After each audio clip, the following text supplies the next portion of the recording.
우리가 지난주는 누구를 위해서 기도해야 하는가를 살펴봤습니다.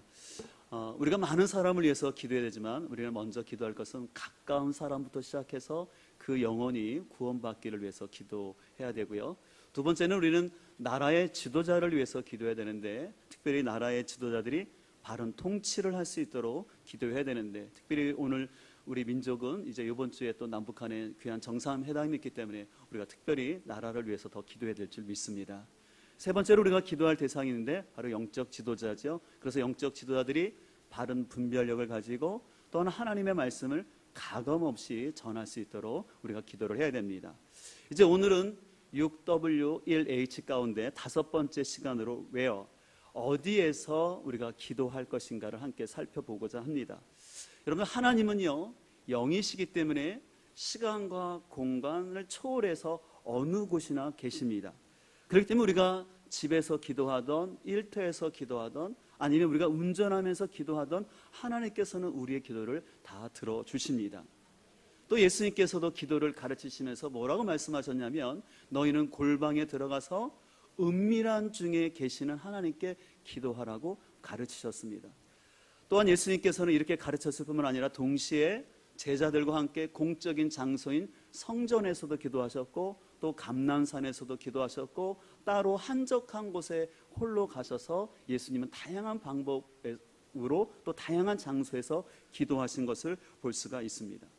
여러분들 이슬람은 아시죠? 그 이슬람은 5대 교리 중에 한 가지 교리는 뭐냐면, 하지라고 해서 메카에 있는 카바 신전을 순례를 해야 됩니다. 그래서 그들은 그 카바 신전을 순례하면서 돌면서 기도를 해야지 그 알라와 가까워지고 자신의 소원이 응답된다라는 그런 교리가 있습니다.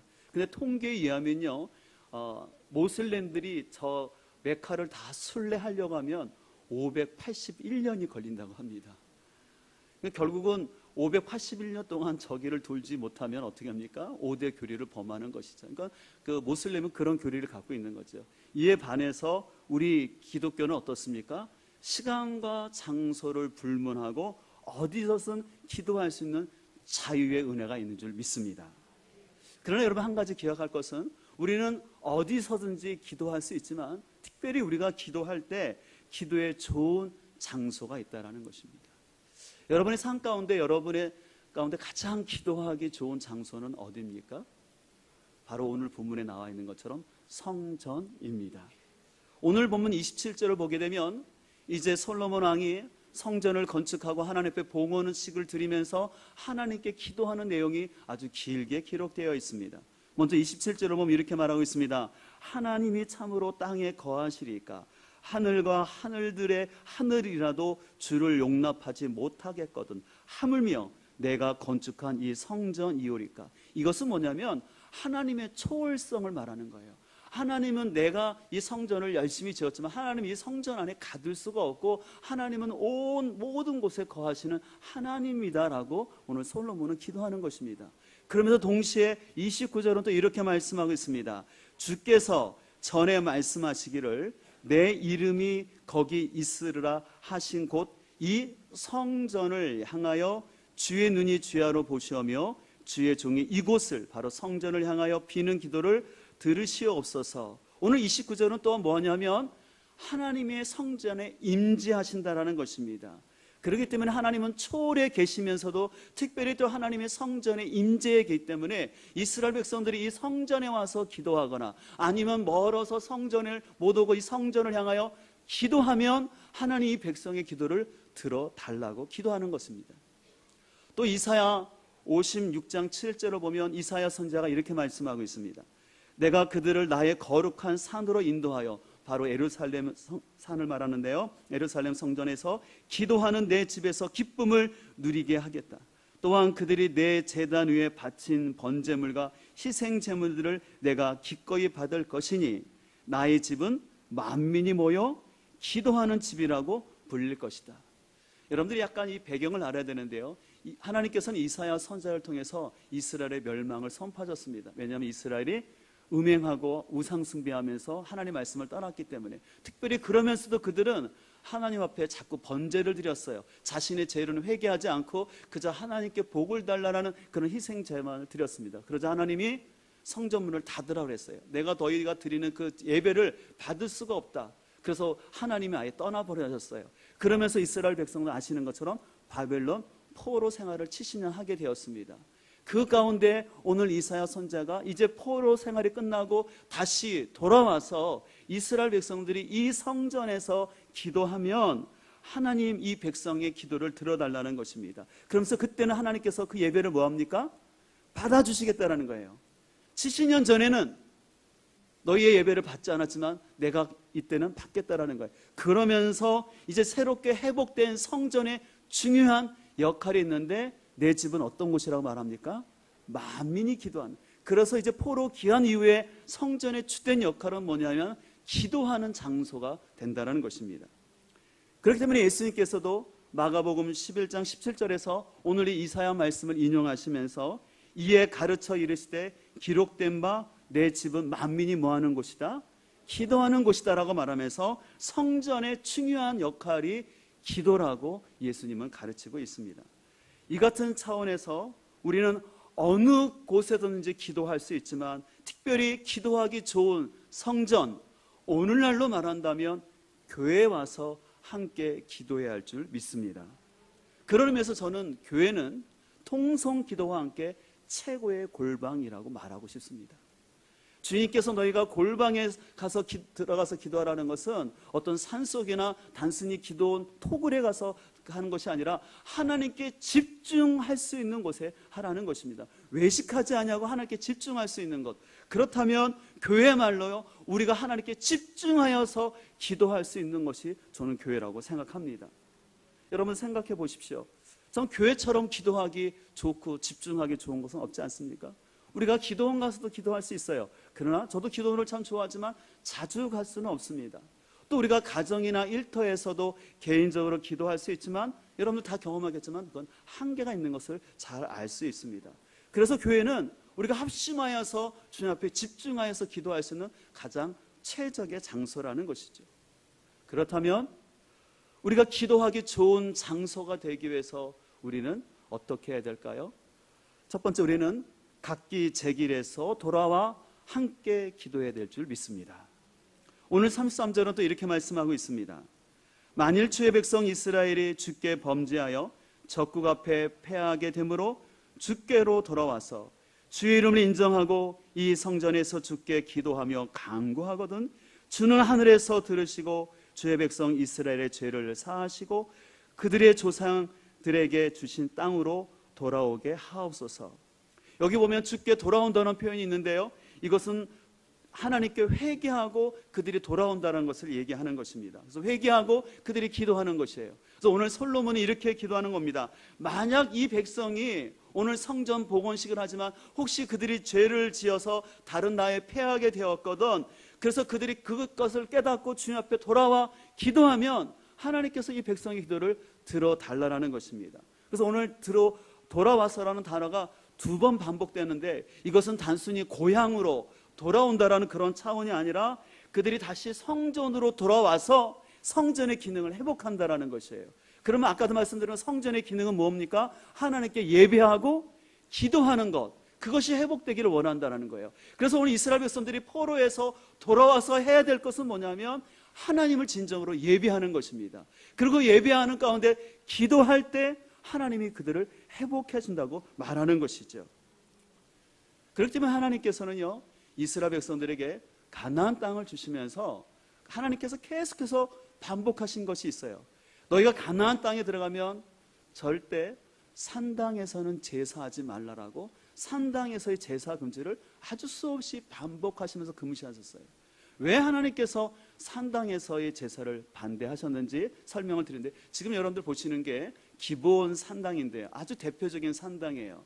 근데 이 산당이라는 것은요 이스라엘 백성들이 만든 것이 아니라 이스라엘 백성들이 가나안 땅에 들어가기 전에 이미 가나안 족속들이 자신들의 신들을 만들어 놓고 거기서 우상을 숭배하던 곳이에요. 그래서 가나안 족속들은요 저 기본 산당뿐만 아니라 그들 가운데서 집 근처에 큰 나무가 우거진 데나 아니면 산에 약간 동네 높은 곳에 또 큰 나무가 있는, 우리나라로 말하는 선앙당 같은 데 가서 각가지 자기신의 소원을 빌면서 합당하지 않게 그들의 그 하나님을 섬겼어요. 그렇기 때문에 하나님은 너희는 저 가나안 족속들이 했던 것처럼 저 산당에 가서 제사 드리지 말고 불편할지라도 하나님이 정하신 이 예루살렘 성전으로 너희가 다 같이 올라와서 예배 드릴 것을 강조하셨습니다.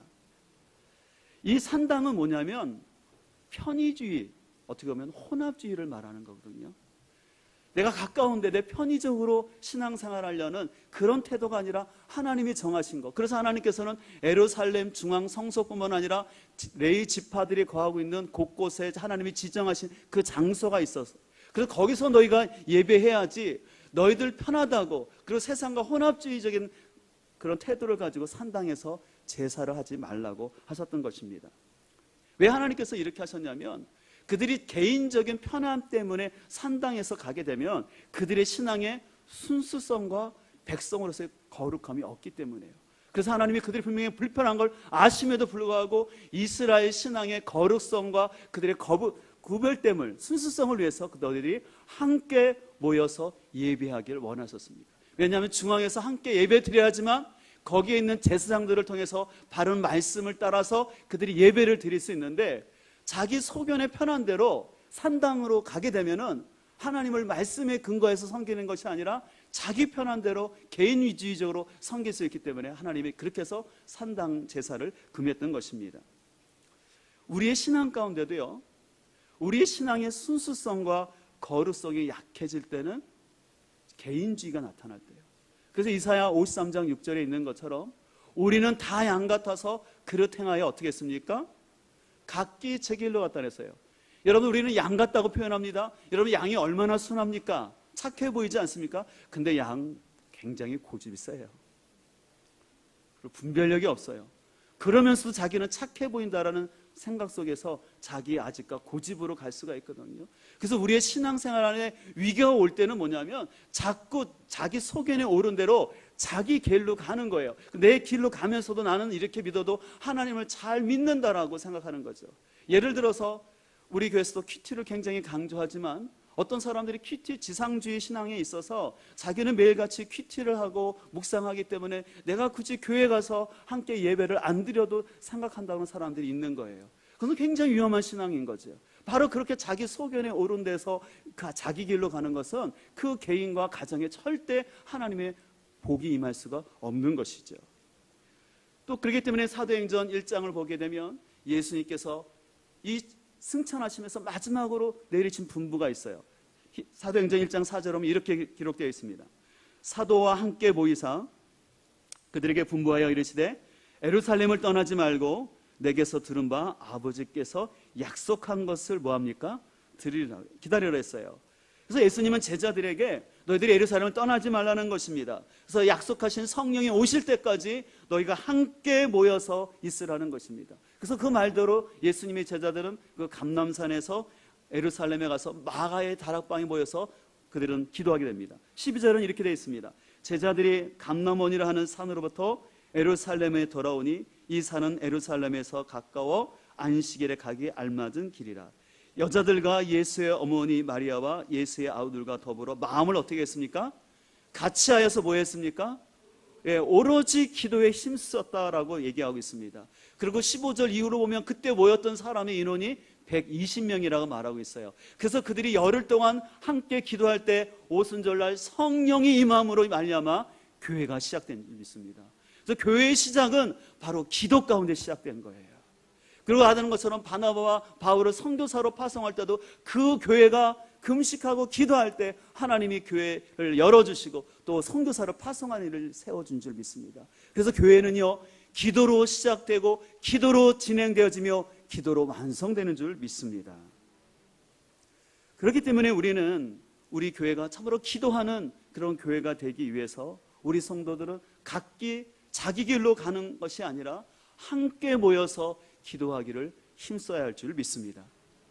우리 지난 주간에도 계속해서 영적 비상을 위한 21일 정경의 금식 기도가 2주차 진행되고 있는데 참 너무 제가 목회자로서 감사한 것은 우리 성도님들이 너무 순종을 잘 하셔서 또 또 새벽과 또 저녁마다 이렇게 많은 분들이 와서서 또 뜨겁게 기도하시는 모습에 너무 제가 참 감사를 드립니다.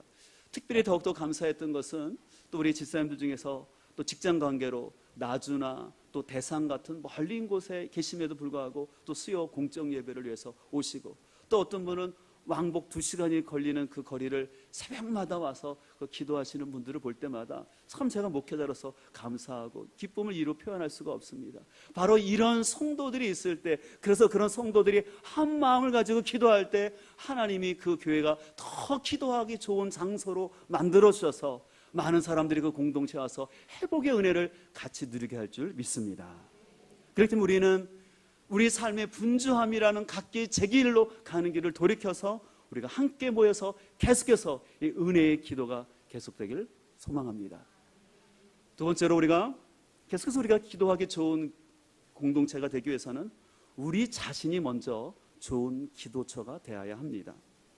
여러분들이 우리 기독교에서 성경에서 가장 중요한 구절이 있다면 어떤 말씀일까요? 우리 주일학생도 잘 아는 요한복음 3장 16절.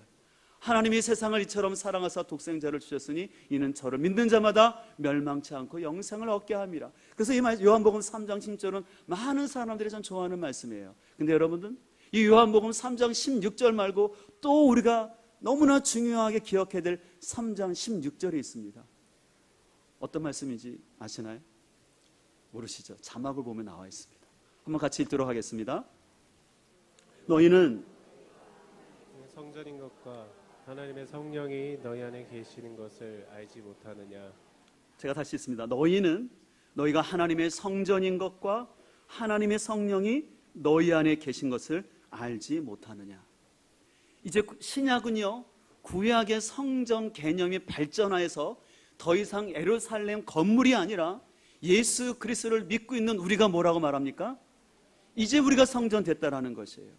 그래서 간혹가다 성전 건축이라는 표현을 쓰거나 또 어떤 성전이라고 말하는데 그 표현보다는 집당자를 써서 교회당, 예배당이 정확한 표현이고, 그래서 교회당 건축, 예배당 건축이 정확한 표현이고, 성전은 누가 됐어요?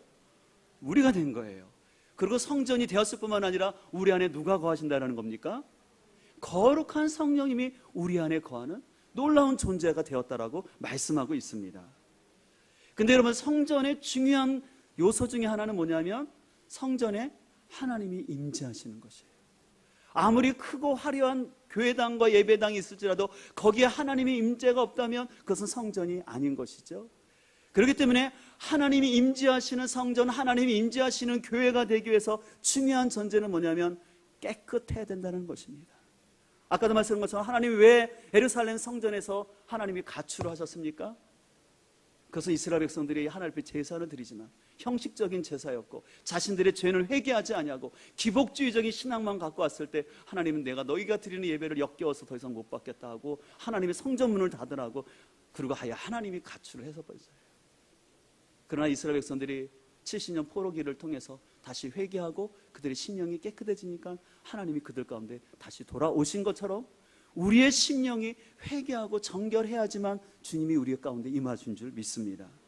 그래서 오늘 본문 37절은 이렇게 말합니다. 만일 이 땅에 기근이나 전염병이 있거나 곡식이 시들거나 깐부기가 나거나 메뚜기나 황충이 나거나 적국에 와서 성읍을 에워싸거나 무슨 재앙이나 무슨 질병이 있든지 막론하고 한 사람이나 혹 주의 온 백성 이스라엘이 다 각각 자기 마음에 재앙을 깨닫고 이 성전을 향하여 손을 펴고 무슨 기도라 무슨 간구를 하든지 주는 계신 곳 하늘에서 들으시고 사하시며 각 사람의 마음을 아시오니 그들의 모든 행위대로 행하사 갚으시옵소서. 오늘 솔로몬은 이렇게 기도하는 겁니다. 하나님, 이스라엘 백성 가운데 기근이나 전염병이나 그들이 전쟁에서 패하했을 때, 어떤 재앙이 있었을 때 그들이 자기의 마음 가운데 이 재앙이 어디서 왔는지를 깨닫고 회개하고 다시 기도한다면 하나님, 그들의 기도를 들어 달라라는 것입니다. 그래서 여기서 중요한 것은 뭐냐면 그들이 자신의 마음속에서 어떠한 죄로 인해서 하나님이 나의 가운데 문제가 생겼는지를 깨닫고 내 마음이 회개하여 주를 향하여 기도할 때 응답한다는 것입니다. 그래서 우리 마음속에서 내 삶에 재앙이 온 것을 알아야 되는 거예요. 그럼 여러분 재앙은 뭡니까? 여러분 오해하지 말 것은 단순히 질병에 걸리거나 사업이 안 되거나 일이 안 되고 자녀의 앞길이 막히는 것이 아니라 내가 영적으로 하나님께 단절되는 게 재앙이에요. 여러분들 분명히 알아야 돼요.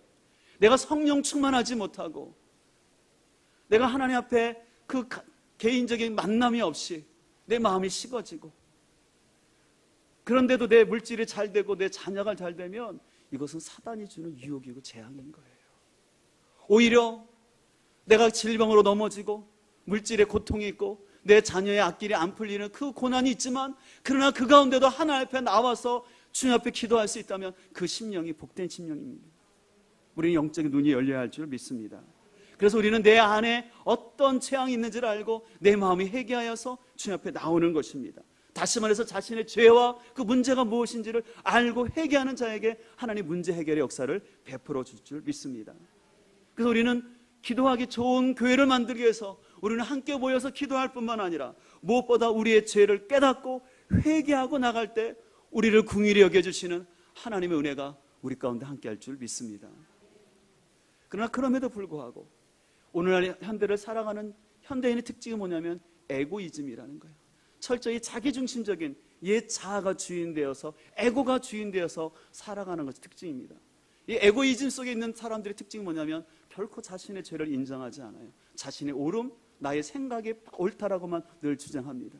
그래서 늘 자신의 어떤 외모나 자신의 학력이나 아니면 자기가 가진 지위적 그런 걸 가지고 사람들을 판단하죠. 그래서 어떤 사람은 자신이 다른 분보다 우월하다고 생각하기 때문에 우월하다 보니까 자신 안에 죄를 본다는 걸 생각지도 못할 뿐만 아니라 또 반대로 열등의식을 갖는 사람은 자신의 죄를 보는 것이 아니라 늘 나는 피해자다라는 자기 연민 속에서 오히려 누구를 탓하면서 피해의식 가운데 살아가는 것을 볼 수가 있습니다. 그러나 우리는 우월의식도 아니고 피해의식, 열등의식도 아니라 우리는 하나님 앞에서 우리의 존재를 정확히 봐야 할 줄 믿습니다. 그래서 우리는 우리의 기도가, 여러분의 기도가 응답되기를 원한다면 우리는 먼저 우리의 마음이 청결하여서 하나님과의 관계가 막힘이 없도록 해야 합니다. 그래서 주님께서는 아까 제가 말씀드렸던 마가복음 11장 17절에서 이렇게 말씀하셨어요. 내 집은 만민이 기도하는 집이라 칭함을 받으리라 하지 않았느냐. 근데 너희는 뭘로 만들었다는 겁니까? 강도의 소굴로 만들었다는 것이에요. 그래서 우리는 이 말씀을 통해서 그 당시에 바리새인들만 정죄할 것이 아니라 하나님 나 역시도 내 마음이 강도의 소굴이 되어서 끊임없이 내가 욕망을 추구하고 세상적 쾌락을 추구하고 세상적 그런 부와 세상적 쾌락을 추구하고 있는 강도의 소굴된 내 마음의 현실을 보고 거기서 깨끗해야지만 우리의 마음의 성전이 회복될 줄 믿습니다. 제가 늘 말씀드리지만 우리 한국교회가 개혁될 것들이 많이 있어요.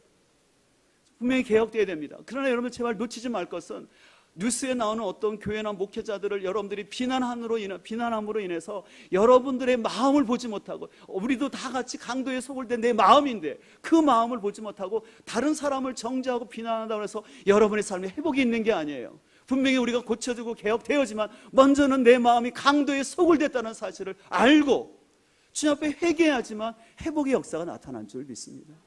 여러분의 가정이 회복되기를 원하십니까? 그건 우리는 다른 사람을 향하여서 비난하기 앞서서 내 마음이 강도에 소굴됐다는 것을 우리가 알 수 있기를 소망합니다.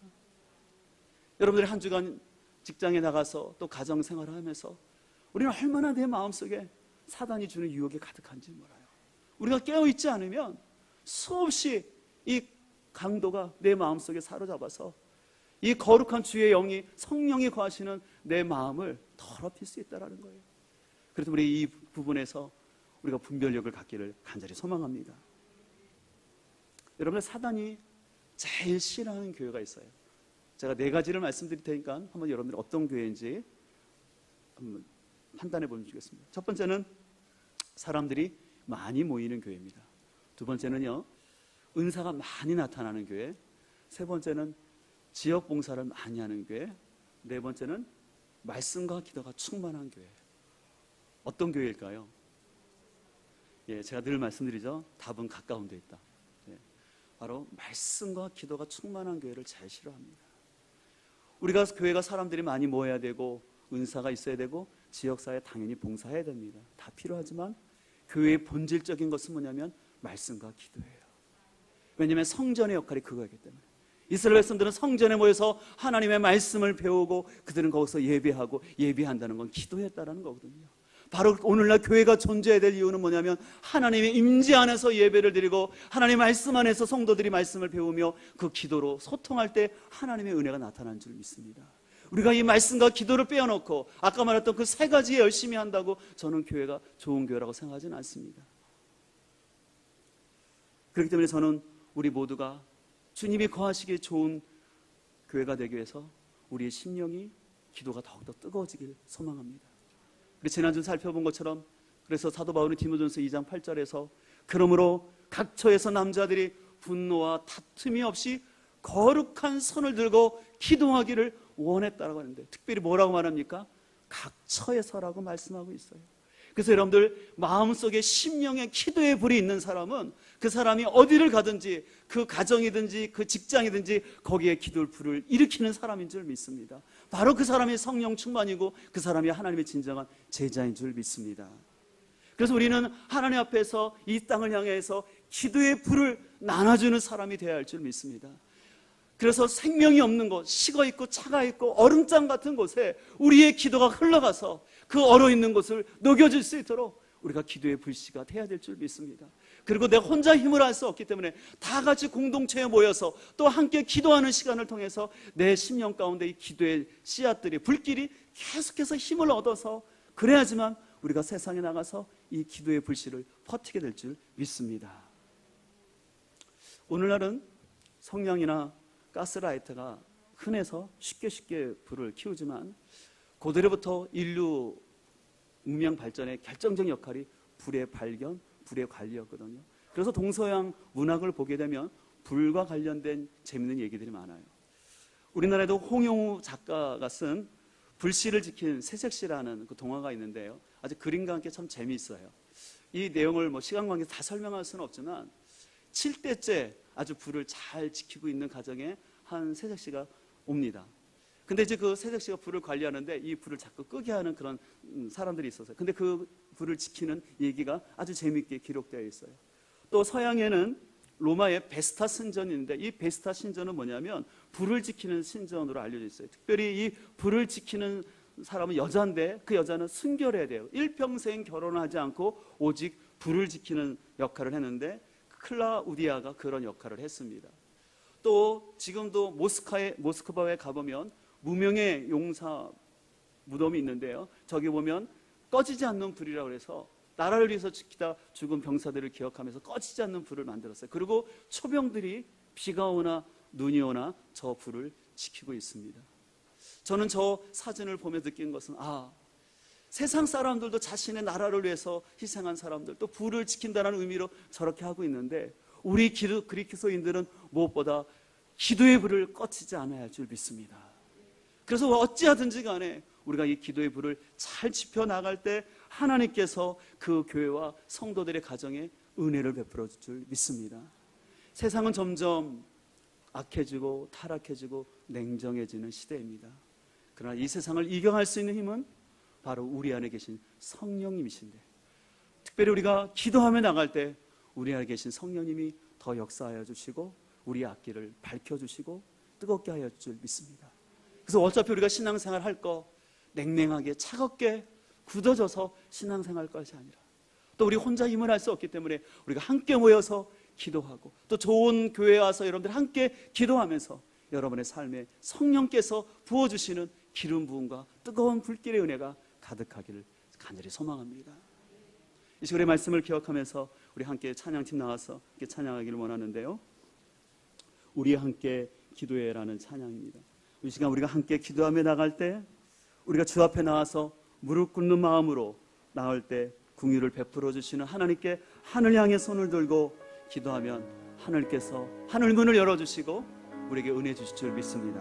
이 시간의 말씀을 기억하면서 이제 우리 다 함께 일어나실까요? 우리 함께 일어나서 하나님 이 시간도 내 심령 가운데 기도의 불을 열어주시고 우리 가정 가운데 기도의 은혜를 더하여 주옵소서.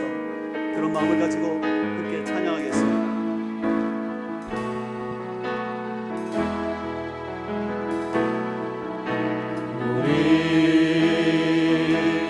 함께 기도해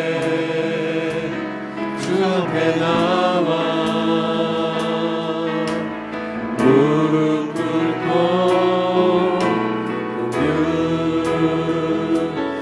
베푸시는 주 하늘을 향해 두 손 들고 하늘 문이 열리고 은혜의 빛이 이 땅 가득 내리도록 마침내 주 오셔서 그의 빛을 우리 위에 다시 한번 찬양합시다. 우리 함께 기도해.